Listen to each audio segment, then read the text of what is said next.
Good morning, students. I hope you all will be fine. Today we have to discuss about exercise 4.2 of class 7th. In this exercise, I teach you how to solve simple equations and how we find their solution. Okay, let's start exercise 4.2. Question first. Check whether the given values of variables is a solution of following equation. Check whether check करके बताइए कि नीचे जो variables की जो value दे रखी है क्या वो उन इक्वेशंस की सॉल्यूशंस हैं या नहीं हैं। तो चलिए देखते हैं। We just take part E of question first. In this part the value of y is -5 and we have to prove 7y plus 2 equal to -33. Then students first we write given। जब हमें कोई चीज़ verify करनी हो या prove करनी हो तो हम 3 स्टेप्स लेते हैं। सबसे पहले given, then to prove, then prove. Then we first step is given. Given क्या है? y equal to -5। प्रूव क्या करना है? 7y plus 2 equal to -33। Now proof. Proof में हम जो आपकी इक्वेशन है उसमें लेफ्ट हैंड साइड और right hand side, left hand side में वेरिएबल की वैल्यू को पुट करके हम ये दिखाएंगे कि वो राइट हैंड साइड के इक्वल आ जाती है। तो लेफ्ट हैंड साइड ली हमने। लेफ्ट हैंड साइड में क्या थी? 7y plus 2 लिख दी। 7 की जगह 7, y की जगह y की वैल्यू रखी -5 प्लस 2। अब 7 मल्टीप्लाई बाई -5, देखिए यहाँ पर 7 और y के बीच में मल्टीप्लाई हो रही थी तो आप इसे, क्योंकि y की वैल्यू -5 है तो इसे आप ब्रैकेट में रखना। अब 7 की जब -5 से मल्टीप्लाई करेंगे तो कितना आ गया? -35 प्लस 2, -35 प्लस 2, -35 प्लस 2 करेंगे तो -33। अब हम देखते हैं कि -33 ही हमारी राइट हैंड साइड में है तो हम लिख देंगे equal to right hand side. और हमने प्रूव कर दिया तो लास्ट में लिख देंगे हैंस प्रूव। इसी तरीके से फ्रेंड सेकंड जो हम इसका पार्ट देखते हैं वो है एफ।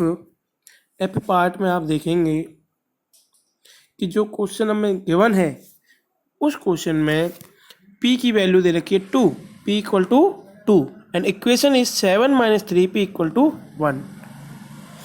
तो देखिए यहाँ पर लेफ्ट हैंड साइड लेंगे।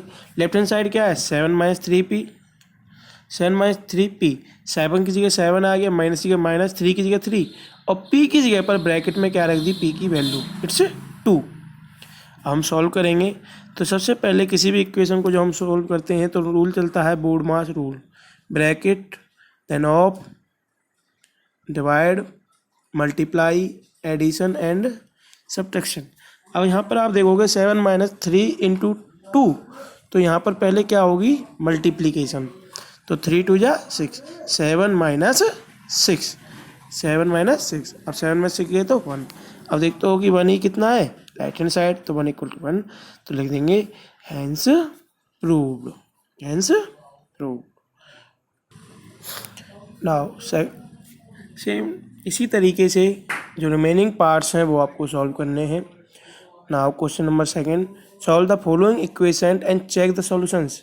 नीचे जो इक्वेशन दे रखी हैं उनको सॉल्व करना है और चेक करना है कि हमारा आंसर सही है या नहीं। तो आइए से हम सॉल्व करते हैं। इसका पार्ट बी देखते हैं। 10 = x + 3, part B of second question. 10 = x + 3, इसके लिए हमें सॉल्यूशन फाइंड करने हैं और देन सॉल्यूशन को चेक करना है। तो देखिए यहाँ पर हम सॉल्यूशन करते हैं। हमने लेफ्ट हैंड साइड को, हम सबसे पहले यहाँ से लेफ्ट हैंड साइड को राइट हैंड साइड में ले गए और राइट हैंड साइड को किस में ले गए? लेफ्ट हैंड साइड में। तो जब हम दोनों ही साइड्स को एक साथ इंटरचेंज करते हैं तो कोई भी साइन चेंज नहीं करते हैं। तो सेम टू सेम आ गया x + 3 = 10। क्योंकि मुझे x की वैल्यू निकालनी थी तो सबसे पहले मैं 3 को उठाकर कहाँ ले आया? यहाँ पर 10 के बाद में। तो आप देखेंगे कि मैंने केवल 3 को उठाया है, तो x की जगह x प्लस 3 मेरा दूसरी तरफ चला गया, तो क्या आया इक्वल टू की जगह इक्वल टू 10 की जगह 10, और 10 के बाद मैंने क्या लिख दिया -3, क्योंकि जब लेफ्ट हैंड साइड में ऐड हो रहा था तो राइट हैंड साइड में क्या होगा सब्ट्रैक्ट। नेक्स्ट उसमें जब भी इक्वेशंस को सॉल्व करते हैं तो हमेशा नेक्स्ट स्टेप में ही लिखते हैं सॉल्यूशंस को। तो x की जगह पर x आ गया, इक्वल टू की जगह इक्वल टू, और 10 - 3 की जगह क्या आ गया 7। तो x की वैल्यू क्या आ गई हमारी 7 आ गई। अब हमें, क्योंकि ये तो हमारा हो गया सॉल्यूशन कि x की वैल्यू क्या होगी, इसके बाद हमें फाइंड करना था कि इस सॉल्यूशन क्या ये सॉल्यूशन सही भी है या नहीं, चेक करना है इस चीज़ को। तो क्या लिखेंगे टू वेरीफाई, जैसा हमने लास्ट क्वेश्चन में मैंने आपको बताया, क्या लिखेंगे टू वेरीफाई। तो टू वेरीफाई में क्या आ जाएगा, जो इक्वेशन हमें दे रखी थी 10 = x + 3। अब प्रूफ पे आएंगे। अब प्रूफ के लिए आप देखेंगे लेफ्ट हैंड साइड तो यहाँ पर 10 है, तो लेफ्ट हैंड साइड की क्या दी थी 10, और राइट हैंड साइड क्या है फिर x + 3, तो राइट हैंड साइड की x + 3, x की जगह पर x की वैल्यू रखी जो कि हमारी 7 आई थी, तो x की जगह 7 + 3, 7 + 3 = 10, that mean left hand side equal to right hand side. ये हमारा इसका सॉल्यूशन हो गया। ये हमने इसको चेक कर लिया कि हमारा जो है करेक्ट है या नहीं। इसी तरीके से इसका जो पार्ट डी है वो देख लेते हैं। पार्ट डी में कह रहा है 3y = -18। तो जब हम 3 को दूसरी तरफ लेके जाएंगे तो क्योंकि यहाँ पर 3 और y के बीच में मल्टीप्लिकेशन हो रही है तो दूसरी तरफ 3 क्या करेगा डिवाइड। जब 3 को ले गए तो यहाँ क्या बचा y इक्वल टू -18 की जगह -18, 3 इधर डिवाइड करेगा तो 3 कहाँ आ गया अपॉन में, y की जगह y, और 3 से जब -18 को डिवाइड किया तो कितना आ गया 6 क्योंकि जब हम कभी भी अपोजिट साइन वालों की मल्टीप्लाई करने डिवाइड करते हैं, डिवीजन करते हैं, तो हमेशा ही माइनस साइन आता है। अब ये तो हमारी वैल्यू निकल गई x की। अब हमें क्या करना है वेरीफाई, क्योंकि इन क्वेश्चंस में हमें चेक भी करना है सॉल्यूशंस को। तो टू वेरीफाई 3y = -18।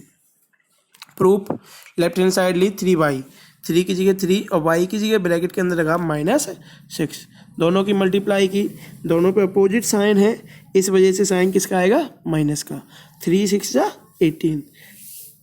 अब आइए right hand side equal to -18, दोनों ही सेम आ रही हैं तो लिख देंगे left hand side equal to right hand side. ये हमारा क्वेश्चन सेकंड का बी पार्ट कंप्लीट।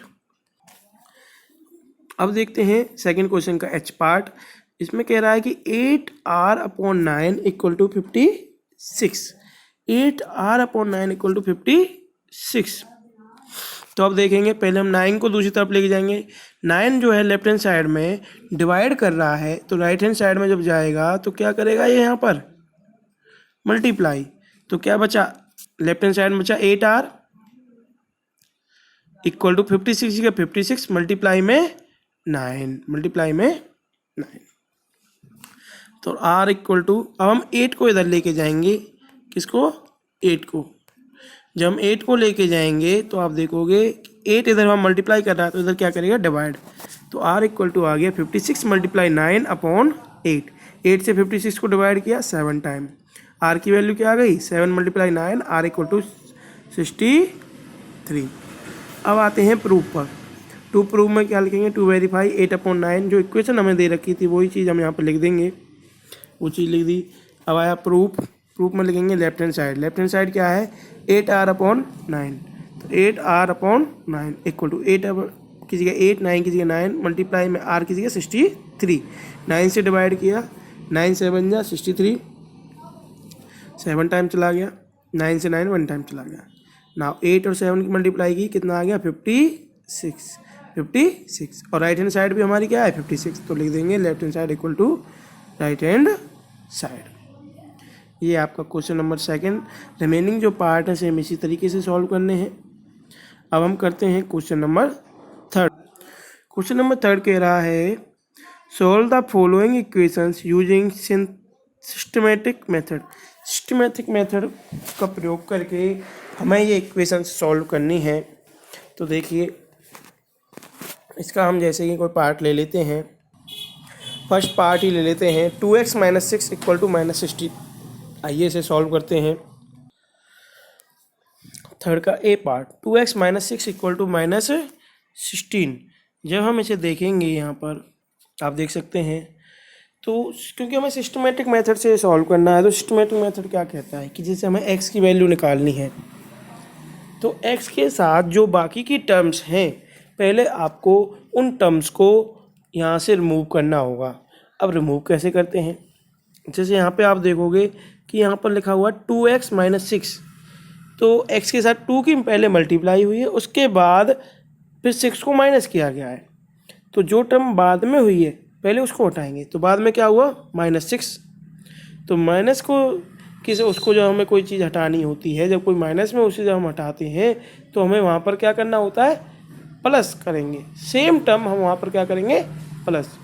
तो -6 को जब हम यहाँ से रिमूव करना है, तो नेक्स्ट टर्म आप देख सकते हैं मैंने क्या लिखा है, 2x का 2x आ गया, -6 का -6 आ गया, और +6 और ये +6 आपको दोनों साइड में करना है। जैसा आप देख सकते हो, इक्वल टू के बाद -16, उसके बाद फिर +6, मैंने +6 को दोनों तरफ ऐड किया है, तो ये आपको दोनों तरफ ऐड करना है।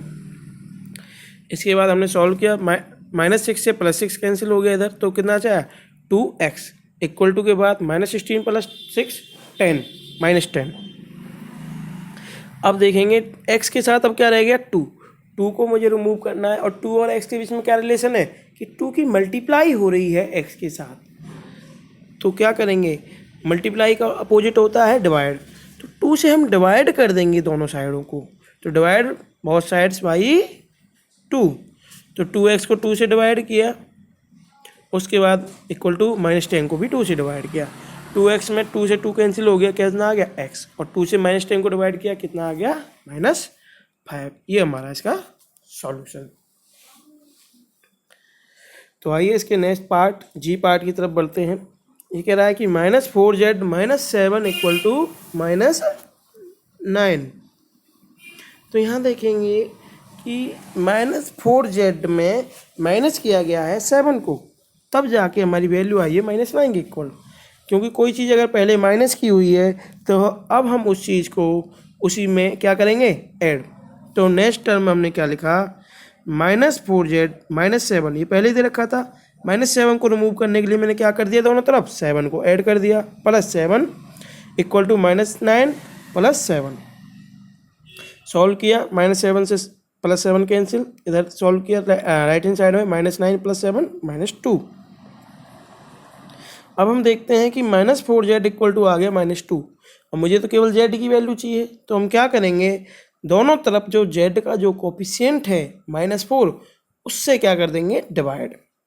तो दोनों तरफ जब -4 से हमने डिवाइड किया, तो माइनस से लेफ्ट हैंड साइड में माइनस से माइनस कैंसिल, 4 से 4 कैंसिल, और राइट हैंड साइड में माइनस से माइनस कैंसिल हो गया, और 2 से न्यूमरेटर भी डिवाइड हो गया और डिनोमिनेटर भी, और z की वैल्यू आ गई 1/2। आइए अब चलते हैं थर्ड पार्ट की तरफ, h जो इसका पार्ट है, 10 - 3x इक्वल टू 5। तो हम देखेंगे कि +10 में से जब माइनस करे गए हैं 3x को, तो क्या रहेगा 5। अब मुझे क्योंकि x के साथ मल्टीप्लाई हो रही है -3 की, और उसमें फिर ऐड हो रहा है 10, तो मुझे जब प्लस के 10 को रिमूव करना है तो मुझे क्या करना होगा, इसका एडिटिव बनवा, डेट मीन माइनस का 10 इसमें ऐड करना होगा, 10 इसमें सेपरेट करने होंगे। तो दोनों तरफ मैंने क्या किया, 10 को क्या किया, सेपरेट किया, तो 10 - 3x -10 equal to 5 - 10।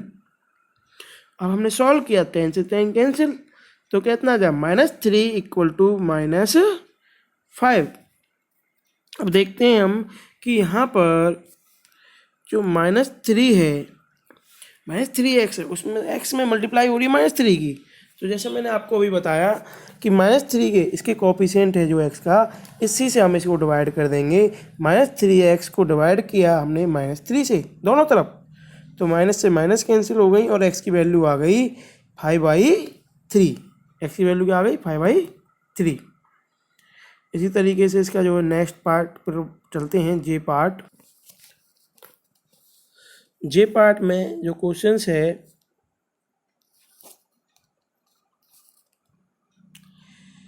J part में हम देखेंगे क्वेश्चन है वो है 2r/5 -1 इक्वल टू 3। तो यहाँ से क्योंकि माइनस में 1 हो रहा है तो दोनों तरफ पहले 1 ऐड करेंगे, तो आ गया 2r/5 -1 + 1 इक्वल टू 3 + 1। 1 से 1 कैंसिल, 2r/3 आ गया 4। और यहाँ पर आप देखोगे इस तरफ मैंने इसे सॉल्व किया है, क्योंकि यहाँ पे r के साथ मल्टीप्लाई हो रही है 2/5 की। तो जैसे मैंने आपको बताया मल्टीप्लाई हो रही है तो 2/5 से डिवाइड करने का क्या मतलब हो गया, 5/2 से मल्टीप्लाई। तो दोनों तरफ क्या मल्टीप्लाई करेंगे, 5/2। 2/5r × 5/2 equal to 4 × 5/2। इसको हमने कट शॉर्ट किया और r की वैल्यू क्या आ गई, 10। सेम इसी तरीके से आप इसका जो है के पार्ट भी सॉल्व कर सकते हैं। अब हम बात करते हैं फोर्थ क्वेश्चंस की। फोर्थ क्वेश्चन में कह रहा है फिल इन ब्लैंक्स, कि नीचे जो दिए गए हैं उनको सॉल्व करो। Blanks, fill in the blanks, blanks को फिल करो। तो इसका फर्स्ट पार्ट है 3x/4 = 9। इफ 3x/4 = 9 है, फाइंड द x। तो x की वैल्यू क्या होगी, चलिए देखते हैं। इस क्वेश्चन में कोई मेथड नहीं लिखा, इसलिए हम इसे एक सिंपल से मेथड से सॉल्व कर लेते हैं। तो यहाँ देखेंगे आप x के साथ 3/4 की मल्टीप्लाई है, 3/4 को सेकंड दूसरी तरफ ले जाएंगे, राइट हैंड साइड की तरफ। तो ये यहाँ पे मल्टीप्लाई हो रहा है तो उधर डिवाइड करेगा। यहाँ पर हम ऐसे कह लें कि जो टर्म डिनोमिनेटर में है वो न्यूमिनेटर हो जाएगी और जो न्यूमिनेटर है वो डिनोमिनेटर। तो x = 9 × 4/3। डिनोमिनेटर से न्यूमिनेटर में आ गया, न्यूमिनेटर से डिनोमिनेटर में। कट शॉर्ट किए तो ये आ गया x = 12। इसके बी पार्ट की तरफ बनते हैं। 5 - 7y = 12। पहले हम 5 को लेके गए तो दूसरी तरफ जाके 5, क्योंकि इधर ऐड हो रहा है तो उधर क्या करेगा, माइनस। तो क्या आ गया, 5 हट गया, -7y = 12 - 5। सॉल्व किया, -7y = 7। अब मुझे तो y की वैल्यू चाहिए, तो माइनस के 7 को जब हम दूसरी तरफ लेके जाएंगे तो -7 की y के साथ मल्टीप्लाई हो रही है, तो दूसरी तरफ जब जाएगा तो ये डिवाइड करेगा। y = 7/-7। 7 से 7 1 टाइम, y की वैल्यू आ गई -1।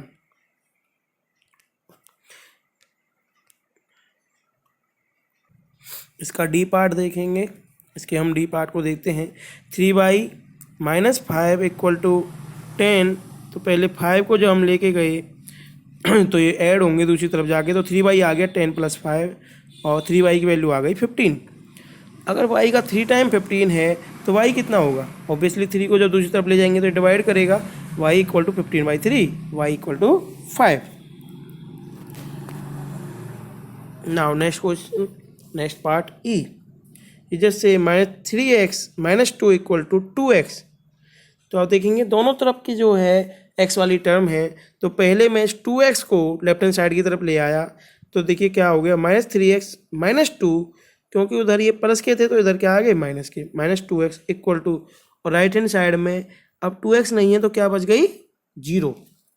ऐसा नहीं होता कि कोई टर्म हम एक तरफ से दूसरी तरफ ले जाते हैं तो एक साइड में बिल्कुल कुछ भी नहीं बचे, तो 0 बचती है वहाँ पर जब कुछ नहीं दिखे। अब हमने सॉल्व किया तो यहाँ पर आप देखेंगे -3x हैं और -2x हैं। -3x -2x दोनों पर सेम साइन है, एडिशन होगी। ये आ गए आपके -5 है, लेकिन दोनों पे क्योंकि लार्जर नंबर पे माइनस का साइन है तो क्या आएंगे, माइनस साइन लेंगे, तो -5x -2 = 0। अब पहले 2 को हम राइट हैंड साइड की तरफ लेके गए तो आ गया -5x = 0 + 2। -5x = 0 + 2, तो -5x की वैल्यू आई 2 और x की वैल्यू आ गई 2/-5। इसी तरीके से जो रिमेनिंग पार्ट्स हैं वो सॉल्व करने हैं। तो रिमेनिंग पार्ट्स को आप सॉल्व कीजिएगा। फिर भी कोई प्रॉब्लम आती है तो आप मुझे पूछ सकते हैं। Thank you.